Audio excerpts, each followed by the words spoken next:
Bonsoir, bonsoir, bonsoir, bonsoir. Bienvenue dans une nouvelle vidéo de crime. Ce soir, je vais vous faire une version en soft spoken. Ce soir, je vous raconte l'histoire de Emily Longley.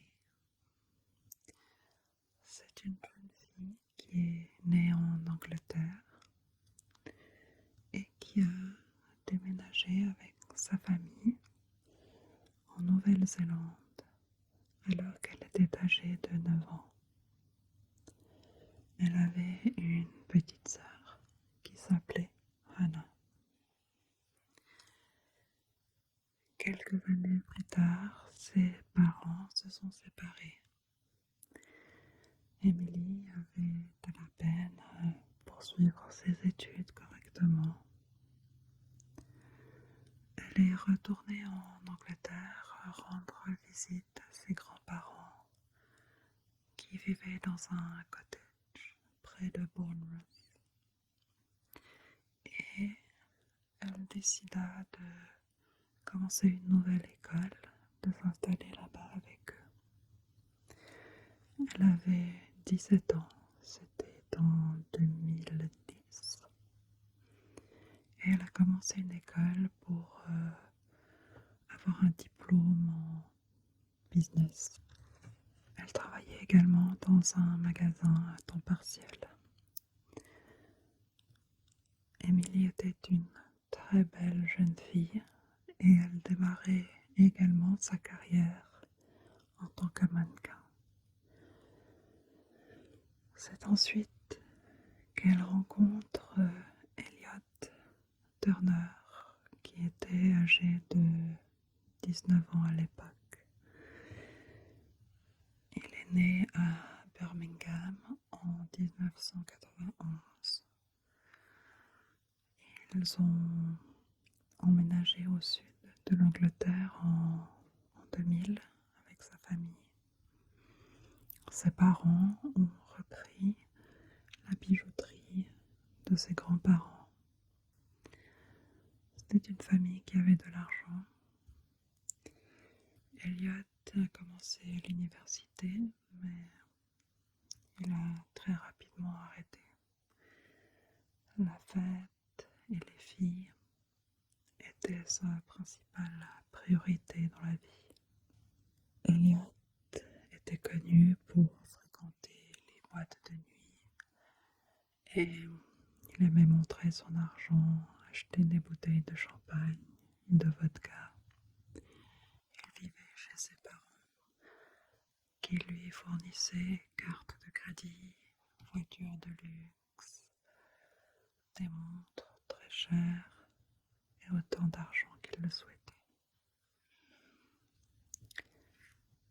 Il se voyait comme un jeune playboy et il traînait avec d'autres amis, des enfants de riches. Il formait un groupe qu'il surnommait la firme. Quand il rencontre Emily, il veut se présenter sous son meilleur jour, comme un jeune homme bien élevé, agréable. Mais Emily ne savait pas qui il était vraiment.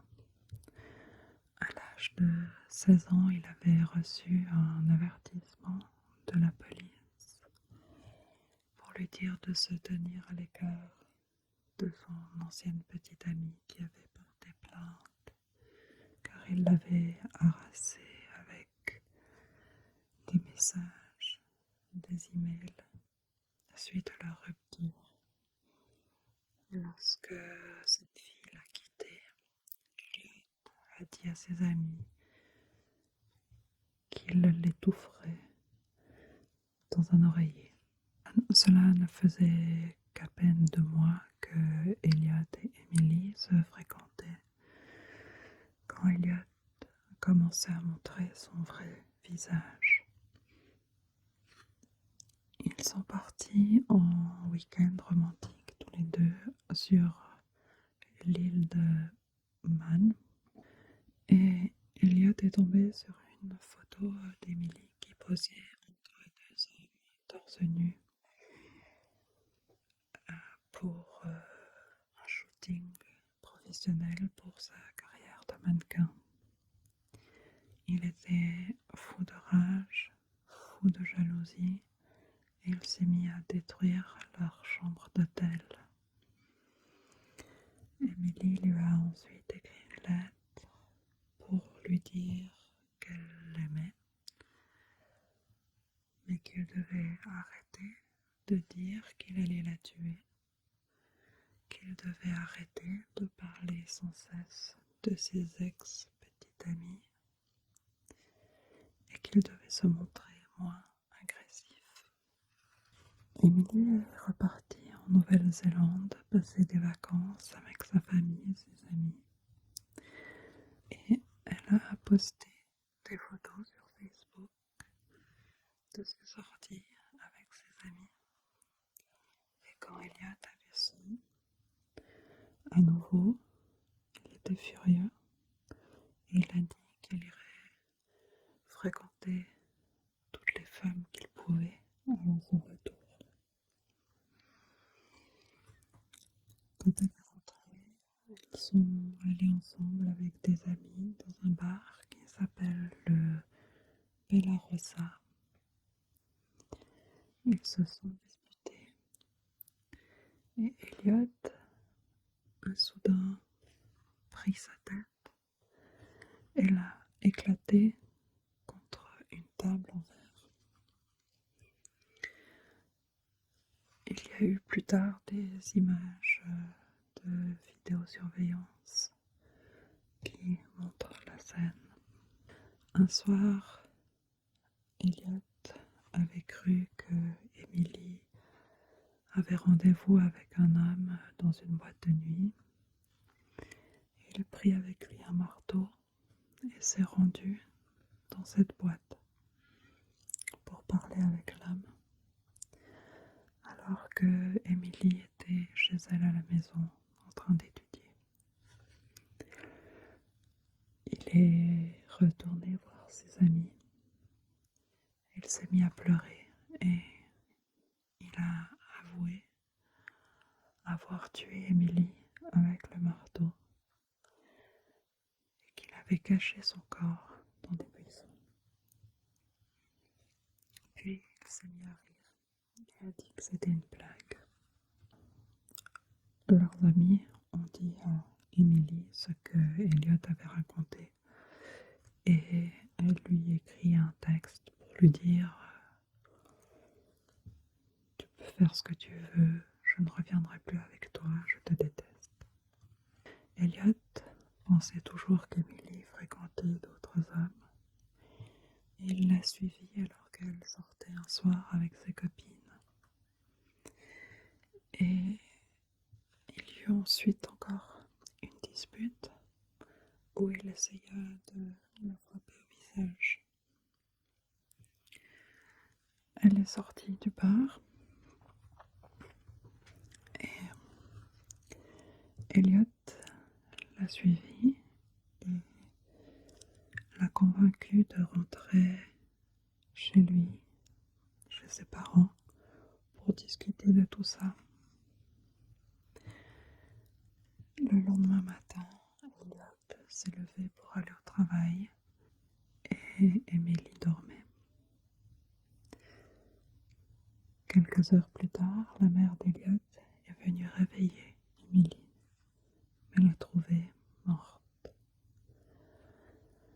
Elle a appelé une ambulance, mais ne l'a fait qu'1 heure après avoir découvert le corps d'Emily. Durant cette heure, il y eut des échanges téléphoniques entre elle, Elliot, ainsi que le père d'Elliot.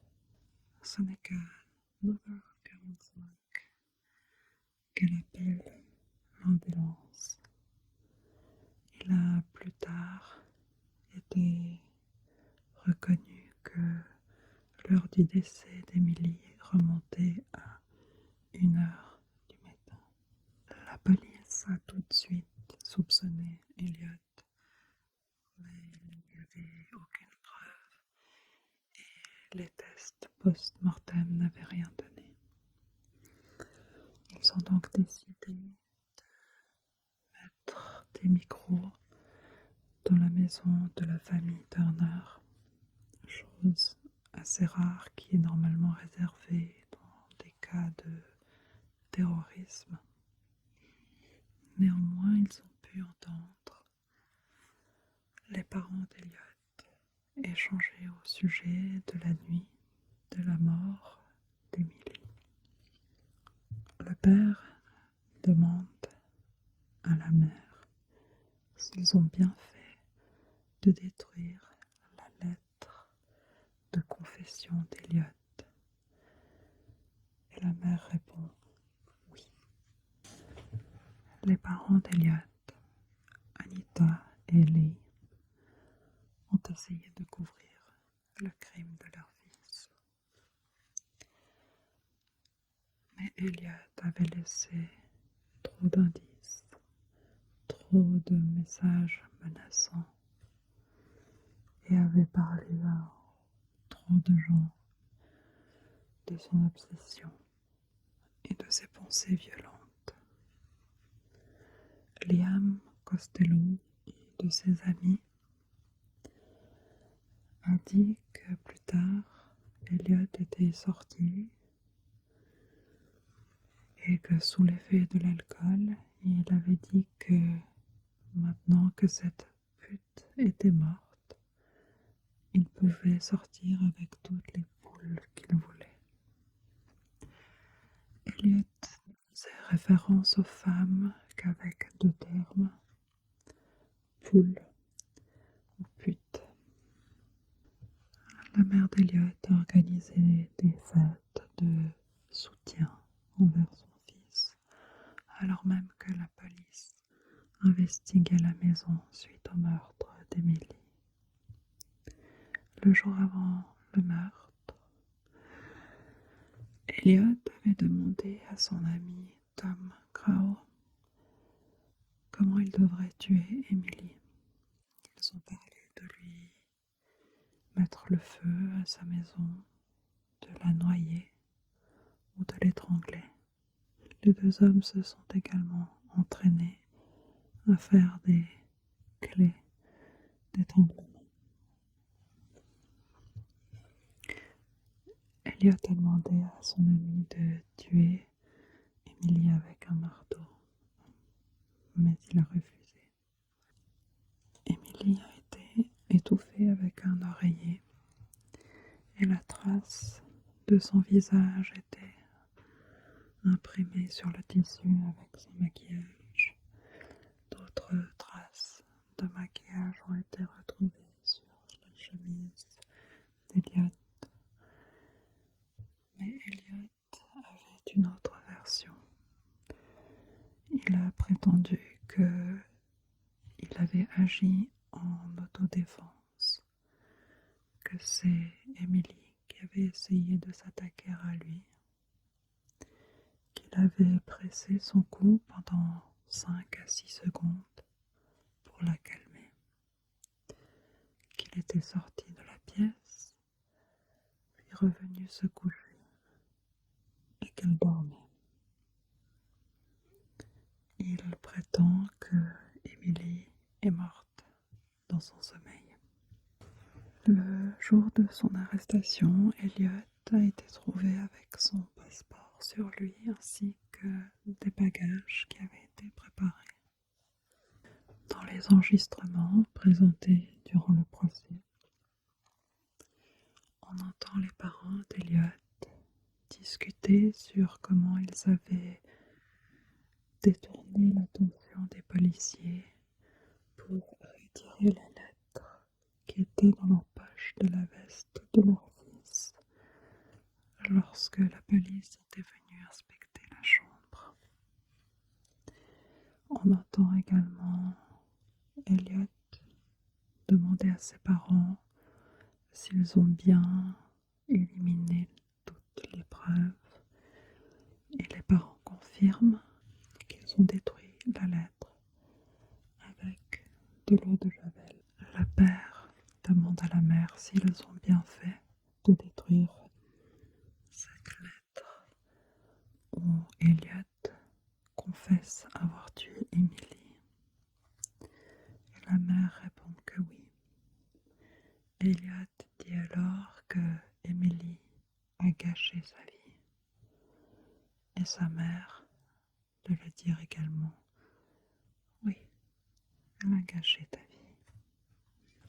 La police a examiné l'ordinateur d'Elliot et ont retrouvé des recherches sur Google sur l'étranglement, l'étouffement, comment se rendre innocent de crimes sérieux. Un ami d'Elliot témoigne en disant que quelques jours avant le meurtre, Elliot lui a dit qu'il allait tuer Emily et que même s'il devait être enfermé pendant 15 ans, il en sortirait de toute façon un millionnaire. La juge dit à Elliot qu'il pouvait oublier ces histoires de champagne, de Bentley et de femmes et qu'il pouvait se concentrer sur sa sentence qui était un emprisonnement à vie avec un minimum de 16 années de prison ferme.